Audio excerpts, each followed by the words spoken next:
Listen, nothing we say. We're not. First of all, we're not professionals. Disclaimer. We're not professionals. This is not a tutorial. We're just showing you what we did.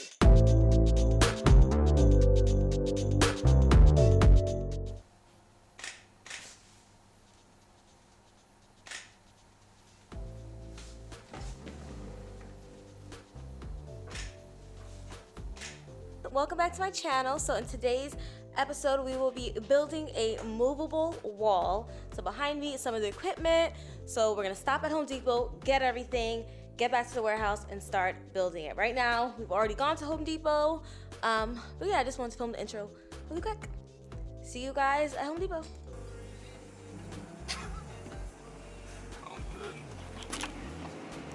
You can use two hands, don't be shy. So we're heading to Home Depot to grab everything I need to build my wall.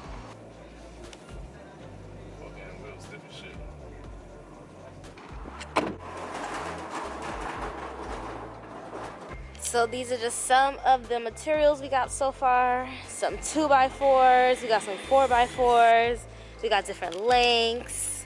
I'm gonna put everything that we used to construct it in the description, and I'll also link the blog that I got our instructions from, since this isn't necessarily a tutorial video. Just showing you guys. Do you feel like you're in a candy store? The process. So in today's episode, we'll be building a movable wall for this corner that I have, and my goal is to create kind of like an in-house content studio, somewhere to inspire me, somewhere a little bit more aesthetic than this warehouse, obviously. Yeah, so let's get into it. Action. Okay, don't be too loud. All right, so Ricky is building the wall. I will be the assistant the best I can. Ricky, tell everyone your qualifications for this project, a little bit of your background in construction, what brought us here today. What do you want to start with first? My background? Whatever you want to start with, the floor is yours. Let's see. I was a construction helper during my college years. How long that lasted for? Probably about like 3 years. So I kind of know what I'm doing. How much I remember, we're going to see if muscle memory kicks in after a while. What exactly we're building? We're building a wall. On wheels. On wheels. Why did we decide to build a wall on wheels? That's a question for you. Because I want one and Ricky loves me, so he's building one for me. Yay! Okay, so I showed you guys all of the equipment. We got our paint for once it's done. What I didn't show you on the floor over there is the actual drywall that we'll be using for the project. And then we bought like all this stuff from Home Depot. And right now the project's a bit more expensive than anticipated, but as long as it gets done, your girl is happy.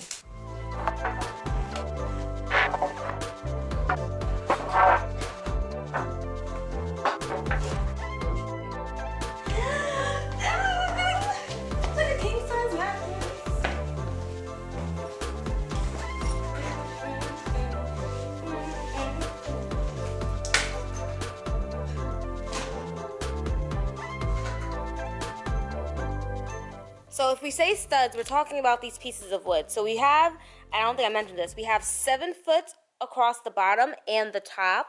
And then we bought 8-foot ones along the side. So it'll be 8 foot tall, 7 foot wide. But obviously the way it's stacked, it's a little over 8 foot. And I'll input that footage. And we're going to put in the extra pieces of wood in the center for support. Is that what it's for? For support. Yeah, we're using a ring. So it's for support. And can you say again that 16 thing, like why? It's like a universal thing, so that don't quote me on this. Listen, nothing we say. We're not. First of all, we're not professionals. Disclaimer. We're not professionals. This is not a tutorial. We're just showing you what we did. No, I need to tell them it's not a tutorial, because if you guys mess up something, you get hurt and injured, that's not on us. That's not on us. We are not professionals. We don't have insurance. Consult with a professional if you're trying to do this at home, or just have a professional do it. We are not professionals. I repeat, we are not professionals. Really cheap. Yes. Exactly. So, everything we say, grain of salt, we could easily be wrong. So if you're a contractor, feel free to correct us in the comments. Just be nice. Matter of fact, just don't even correct us, because we're not going to redo it. All right, so right now I'm just measuring 16 inches on center from the corner of the frame. Each stud is going to be 16 inches apart from each other. This usually helps with load-bearing walls to make it more rigid. This wall doesn't need to be that rigid, but at the same time, you do want this wall to be as strong as possible. The 16 inches also helps when we're putting up the sheetrock and we need to find the studs. So that's what we're doing right now. Cool. I'm going to help Ricky put in the rest of the studs. All right, stud?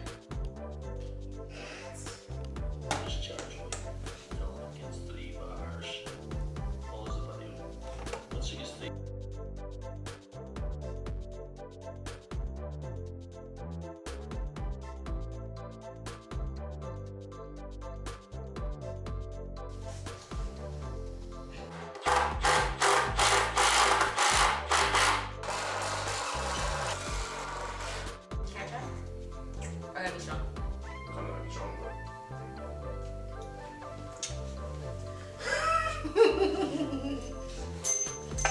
Okay. Slowly.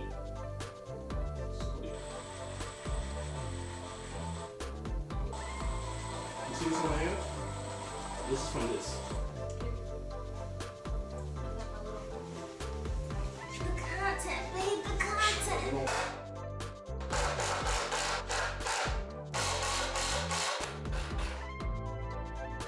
When y'all see me with my custom house, just know who built it. Just know who built it. Supervisor Ricky. All right, so now, what are we doing?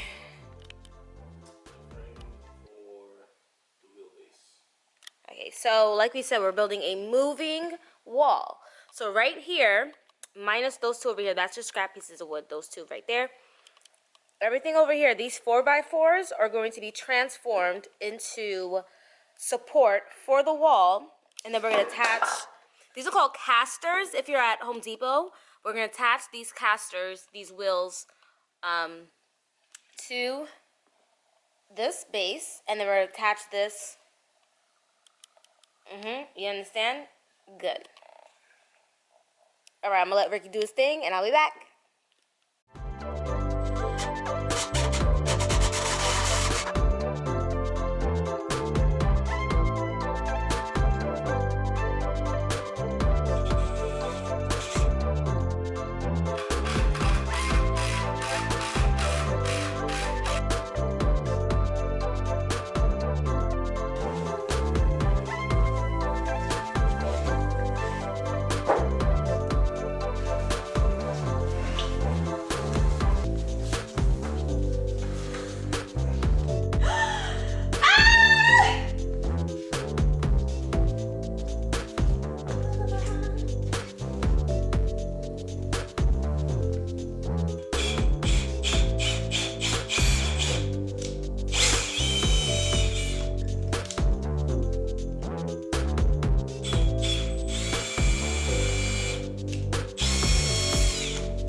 So now we're putting together the legs onto the frame attachment, and I wanted to quickly show you guys the screws that we're using. So in the link that I have below for the instructions that we found, they screwed their legs from the inside of the wall out. I thought it would be easier if we put these on the outside going in. That way, if we needed to get it out this room, it would be like easier to take the legs off, but this is actually too tall to get through the door anyway. So do what you want to do, honestly. But we have these, I think they're 5.5-inch screws that go through the 4x4 into the frame. So tape.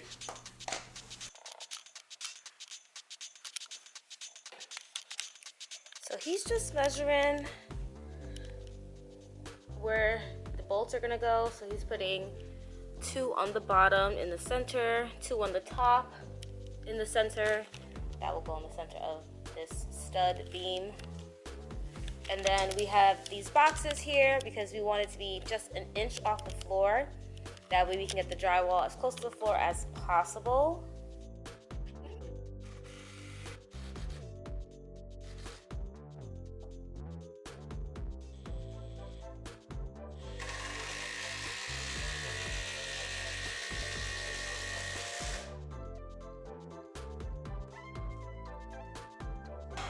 Legs are on.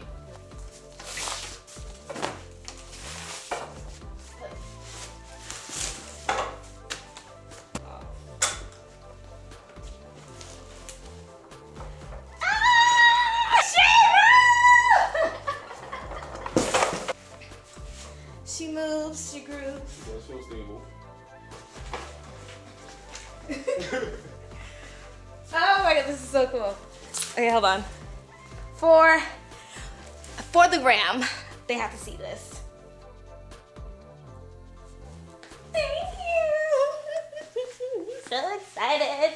Now we're gonna put on the drywall. Then we're gonna paint her. She looks amazing, gorgeous, fabulous. She's me. We're looking at it.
All right, so day 3 is a wrap.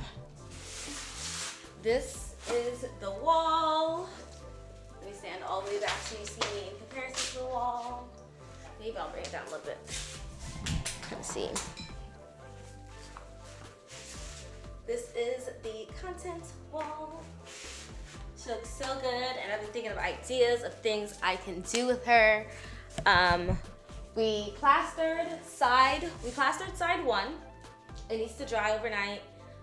Later on this week, when we have time, we'll put up the second wall with drywall, plaster that side, and then do this side with coat number 2. And then that will dry. Coat number 2 on the second side. Sand.